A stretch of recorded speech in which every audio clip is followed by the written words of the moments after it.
The story of Clara and Arthur commences with their mutual admiration for objects that possessed a past. In an era governed by sleek, minimalist designs and disposable technology, they found appeal in the scuffs, dings, and histories embodied by old-fashioned items. Their leisure hours were often spent wandering through flea markets and antique stores, searching for treasures that others had overlooked. They were not simply gathering objects. They were collecting relics of history, tangible links to the generations before them. It was on a crisp autumn day, during a large estate sale on the town's periphery, that they made their find. The house itself was a time capsule from another age, a place where time seemed to have stopped somewhere in the mid-20th century. Motes of dust danced in the sunbeams, slanting through the window panes, illuminating furniture draped in white sheets. Tucked away in a dimly lit den, standing like a silent, wooden sentinel, was the radio. This was no small tabletop model. This was a stunning floor model, a piece of furniture in its own right, built from dark, rich mahogany. Its face featured a large, fabric speaker grille and a round dial, etched with the names of faraway cities: London, Rome, Berlin, Tokyo. These were names that, in the 21st century, were mere tourist spots, but in the radio's heyday, signified hubs of war and battlefronts. Clara was drawn to its dignified, graceful form. Arthur, always a fan of old electronics, was fascinated by its mechanics.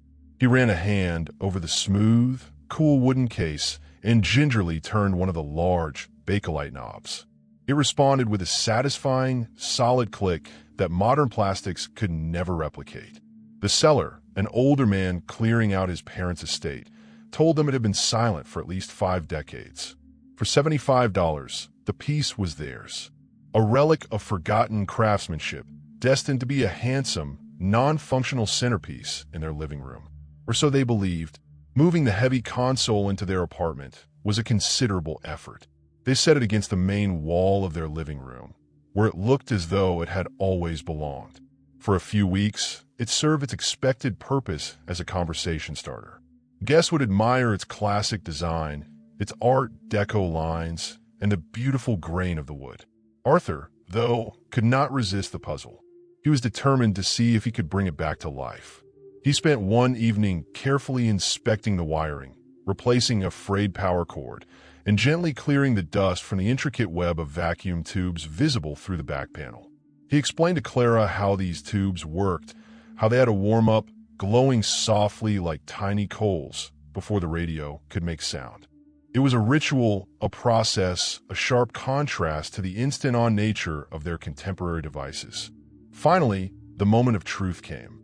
With a sense of cautious hope, Arthur plugged it in. For a long while, nothing happened. Then a low, deep hum filled the room, the sound of old-fashioned electronics drawing power for the first time in a half-century. One by one, the vacuum tubes began to glow with a soft, orange light. Clara and Arthur sat on the rug in front of it, watching and waiting. Arthur turned the volume knob. A loud crackle erupted from the speaker, followed by a sea of static. It was the sound they expected, the noise of a radio searching for a signal across an empty dial. Arthur began to slowly turn the large tuning knob, gliding across the band. There was more static, the faint ghost of a modern AM station, and then more static. He was about to give up, to accept that it was just a beautiful but silent piece of furniture, when something changed. Through the hissing static, a new sound began to emerge. It was not a modern song or a talk show host. It was music. A lush, horn-heavy orchestra was playing a swing tune that seemed both lively and strangely melancholy. It was a sound lifted straight out of a vintage black and white film. They looked at each other, confused but intrigued. Maybe they had stumbled upon a specialty station that played old-time music. Arthur nudged the dial, and the static receded further, the music becoming clearer, sharper, yet still cloaked in a distinct crackle that spoke of its age. The music ended, and for a beat, there was only the soft hiss of the carrier wave. Then, a man's voice filled the room. It was a clear, measured, and distinctly formal voice, with an accent they couldn't place but had heard in old newsreels. The announcer spoke, and his words sent a chill through them, freezing them in place on their living room floor. He said, "Good evening, America," from the Onyx Broadcasting System. Today's date is December 9th, 1942. The air in the room grew thick and still. The only sound was the crackle and hiss from the handsome wooden box and the calm, confident voice of a man who believed he was speaking to a nation holding its breath. 1942. The words hung in the space between Clara and Arthur, an impossible statement that defied all logic. Arthur, the pragmatist, was the first to break the spell. He scrambled to his feet, his face a mask of concentration. "It's a stunt," he muttered, more to himself than to Clara. "It has to be some kind of broadcast prank." He immediately grabbed his smartphone, its bright screen a jarring contrast to the soft glow of the radio's tubes. He launched into a flurry of searches. Pirate radio broadcasters in their area, vintage radio broadcast hoaxes, recordings of the Onyx Broadcasting System. His thumbs flew across the glass, a 21st century response to a 20th century mystery. But he found nothing. There were no known, unlicensed stations in their state dedicated to such an elaborate, specific reenactment. No online forums discussed a prank of this nature. The Onyx Broadcasting System, he discovered, was a real American radio network, a precursor to the modern Continental Broadcasting Network, or CBN. But it had ceased using that name in 1945. While Arthur was lost in the digital world, Clara remained on the floor, mesmerized. She wasn't trying to debunk it. She was simply listening. The news announcer's voice moved on to another story. A commercial. It was for a brand of soap she had never heard of, promising to keep hands soft for the hardworking woman on the home front, complete with a chipper jingle that felt both innocent and utterly alien. Then came the news. The announcer gave updates on naval battles near the Solomon Islands and the ongoing campaign in North Africa. He spoke of rationing, urging citizens to do their part for the war by conserving gasoline and sugar. Every word, every detail was a brushstroke painting a vivid picture of a world in crisis. It was history, not as a dry passage in a textbook, but as a vibrant, breathing thing unfolding in their living room. Arthur finally put down his phone, his face a mixture of frustration and bewilderment. "I've got nothing," he said, his voice a low whisper. "I've gone over the radio. There's no hidden MP3 player, no secret transmitter, no modern tech at all. It's just tubes, wires, and wood. It is exactly what it looks like. An 80-year-old radio." They sat in silence together, listening. The broadcast was not a loop. It was a continuous, varied program. After the news, a radio drama began, a tale of intrigue and espionage with actors whose delivery was overly dramatic by modern standards, but completely captivating. The sound effects, a creaking door, a distant train whistle, footsteps on gravel, were simple but effective, creating a theater of the mind that drew them both in. They weren't just hearing a broadcast. They were experiencing the primary form of nightly entertainment for an entire generation of families. The drama was interrupted by a public service message. It was a call for a war bond drive, delivered by a famous actress of the era. Her voice was unmistakable, a voice Clara had only ever heard in classic films on late-night TV. To hear her speaking this way, as if she were alive, just on the other side of the speaker grill, was profoundly unsettling. It was as if the veil between their time and the past had become porous, thin enough for these voices to slip through. As the night wore on, the broadcast continued on its path through a typical evening of programming from 1942. There was more music from big band leaders like Glenn Miller and Tommy Dorsey. There was a segment featuring letters from soldiers read on the air, messages of love and longing sent from across the world. These were not characters in a play. They were real people, their words a touching reminder of the human cost of the battles the announcer had so clinically reported earlier. Arthur, ever the scientist, tried to come up with a theory. Could it be some kind of freak atmospheric condition? A signal that had somehow bounced around in the ionosphere for 8 decades, only to find the perfect antenna at this exact moment. It sounded like science fiction, something from a show they would stream on their smart television. But as he looked at the glowing tubes of the antique radio, a a technology he only vaguely understood. He had to admit he was out of his depth. The simple, elegant box held a mystery that his modern mind could not explain. As the late-night portion of the broadcast began, the tone shifted. A local news update came on, specific to the city where the radio had been manufactured hundreds of miles from where they now lived. The announcer mentioned street names they didn't recognize and local events that were now historical footnotes. And then he mentioned a name. He was finishing a story about community initiatives, thanking volunteers who helped with a recent scrap drive. He said, "And a special thanks for the efforts of young Mr. Samuel Vance in organizing the drive in the Maplewood area." The name meant nothing to them, but it was specific. It was a data point, a clue they could actually follow up on in their own time. It was the first piece of the puzzle that wasn't just a voice from the past, but a potential key to understanding how and why it had reached them. The mention of a specific name, Samuel Vance, shifted the experience from a passive, mysterious event into an active investigation. The broadcast was no longer just a window to the past. It had become a breadcrumb trail.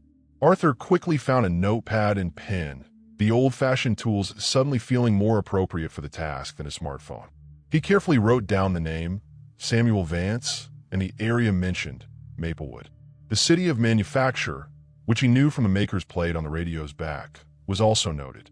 An idea began to form in his mind. The next morning, the radio was silent. They had turned it off late the previous night, half expecting it to be gone in the morning, like a dream that vanishes at dawn. But it was still there, a solid, physical object. The question was, would it broadcast again? With a shared look of anticipation, they turned it on. The familiar hum returned, the tubes warmed, and the static hissed. Arthur carefully moved the dial to the exact spot it had been the night before. Nothing. He swept the dial back and forth, but they found only the normal, modern AM stations of their own time. The channel, it seemed, was closed. The disappointment was tinged with relief. The experience had been thrilling, but also deeply unnerving. Had it all been a shared hallucination? A strange, one-time phenomenon they would never be able to explain? But they had the note. The name, Samuel Vance. Their focus turned from the radio itself to the clue it had given them. The mystery was no longer contained in the wooden box. It had spilled out into the real world, into archives and public records. Their first step was the internet, the modern oracle of all information. Arthur started with a broad search, combining the name Samuel Vance with the radio's city of origin. The results were initially sparse. The name was not uncommon, but finding the right one from 80 years ago was like searching for a specific grain of sand on a vast beach.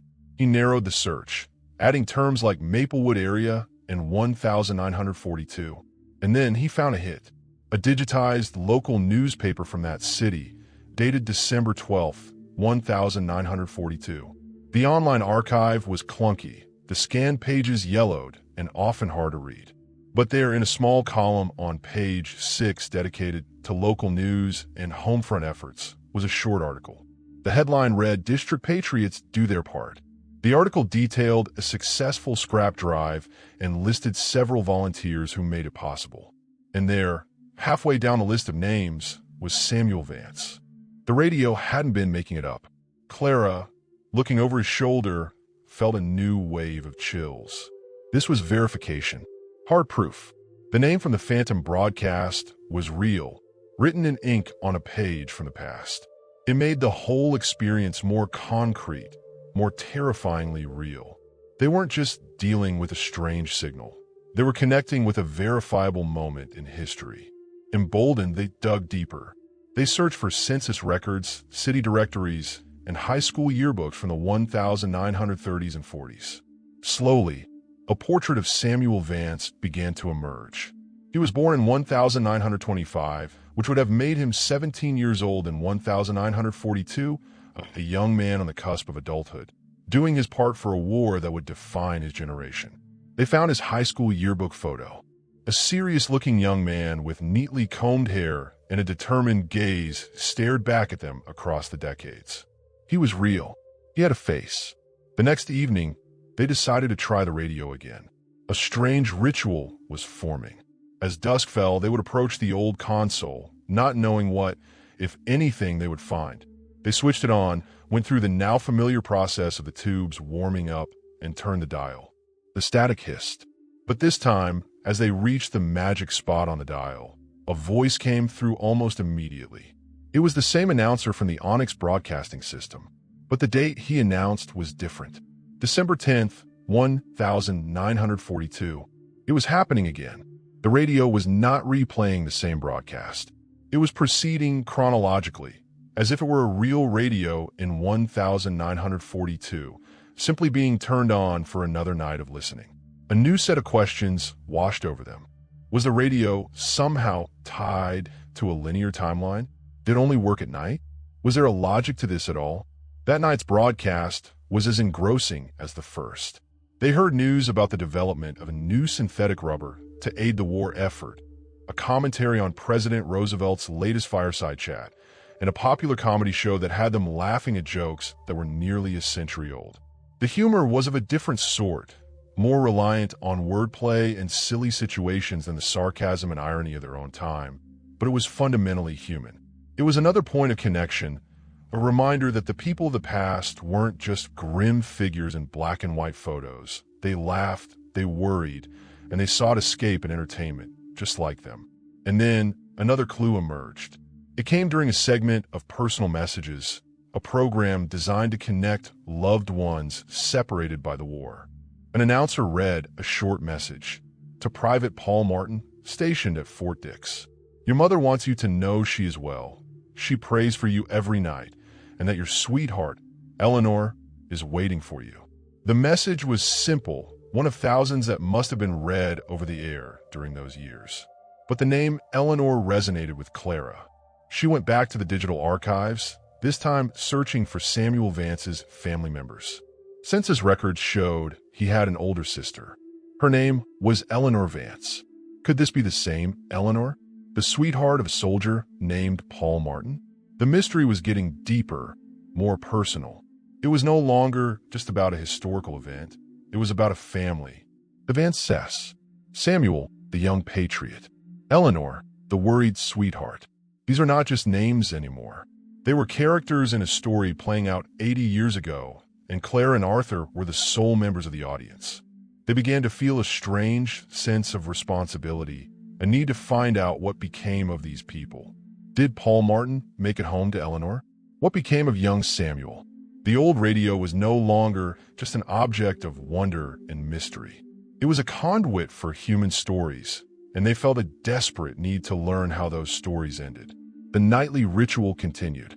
Each evening, as the world outside their window hummed with the rhythm of the 21st century, Claire and Arthur would retreat into the amber glow of the radio, traveling back in time, one day at a time. December 11th, 1942. December 12th. The broadcast became their secret, a shared experience that was impossible to explain to anyone else. They were living two lives, one in the present, with jobs and friends and modern concerns, and one in the past, as silent observers of the world of the Vance family. They learned more about the family through the fragments of information carried on the airwaves. An announcer mentioned the local high school's winter concert, congratulating the orchestra on their performance and giving a special mention to the lead clarinet player, Samuel Vance. Clara and Arthur pictured the serious young man from the yearbook photo, not just as a patriot, but as an artist, a boy with passions and talents beyond the grim realities of the war. They heard another message for Private Paul Martin, this time from Eleanor herself, her words presumably read by the announcer, telling him she had received his last letter and that everyone at home was holding him in their thoughts. The emotional weight of these broadcasts began to affect them. The war, which had always been a historical subject for them, became immediate and personal. They found themselves listening to the news updates with a sense of dread, knowing that the names of the battles and the casualty numbers were not just statistics, but represented real people, people like Paul Martin. The commercials for war bonds, the pleas to conserve resources, the patriotic songs, it all combined to create an atmosphere of collective anxiety and resolve that they could feel through the speaker. Their investigation into the Vances intensified. Online records could only tell them so much. It was time to move from the digital world to the physical one. They decided to take a road trip to the radio's city of origin, a 6-hour drive away. Their goal was to visit the local library and historical society to try to find more tangible connections to Samuel and Eleanor. The city had changed immensely in 80 years, but as they drove into the older part of town, they could see the ghosts of the past in the architecture and the layout of the streets. Their first stop was the public library. In the quiet, dusty archives room, surrounded by the smell of old paper, they felt like real detectives. They started with old city directories. Cross-referencing the census data, they found the Vance family's address in the Maplewood area. It was a real place, a house that might still be standing. The thought was electrifying.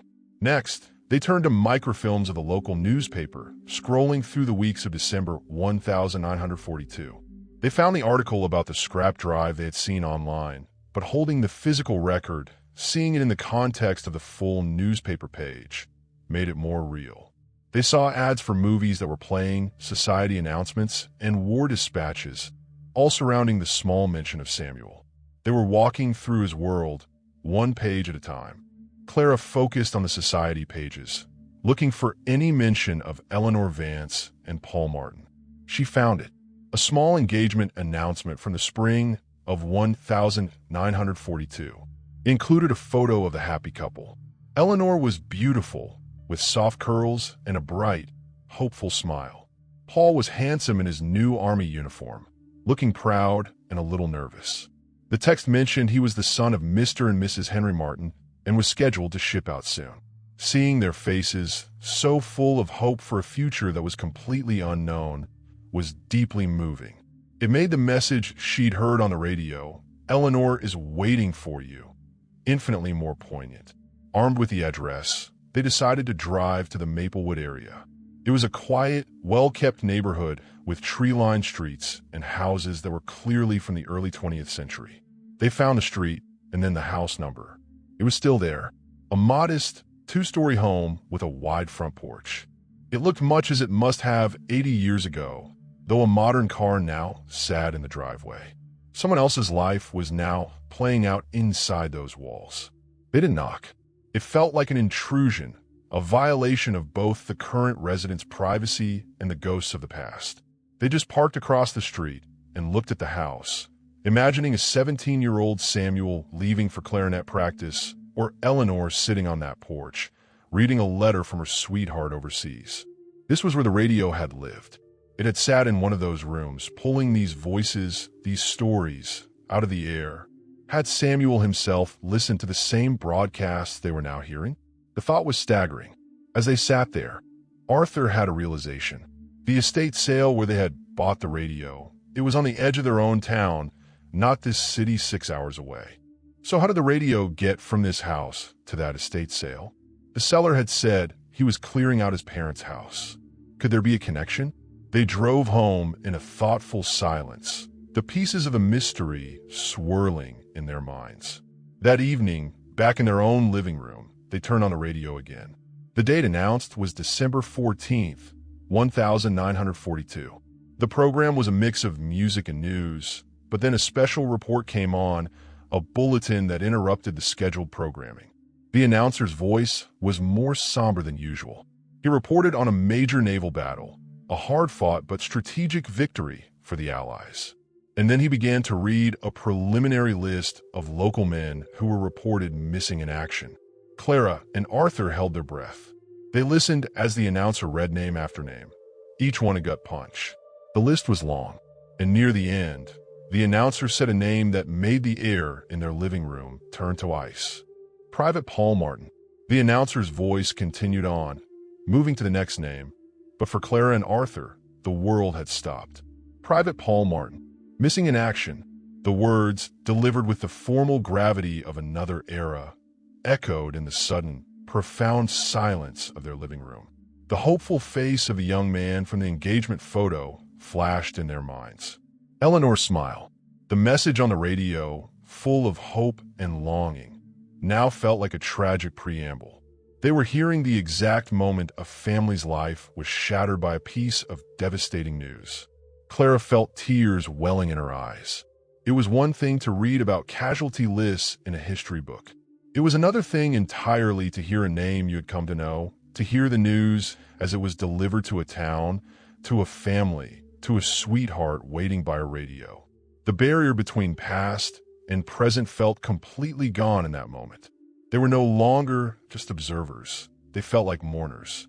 The antique radio, once an object of wonder, now felt like a vessel of sorrow.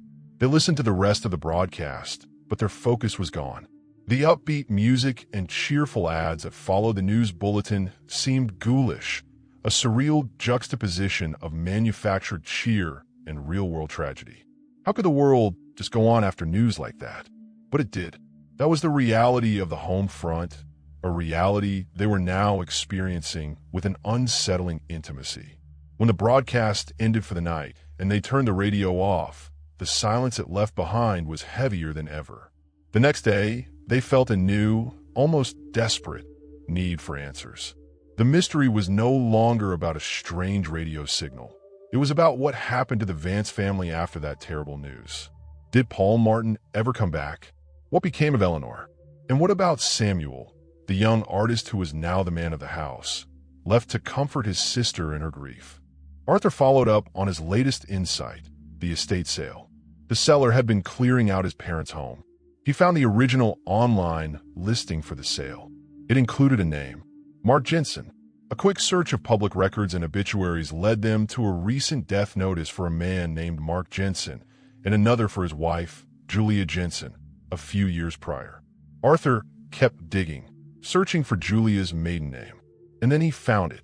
It was Vance, Julia Vance Jensen. The pieces clicked into place with a stunning clarity.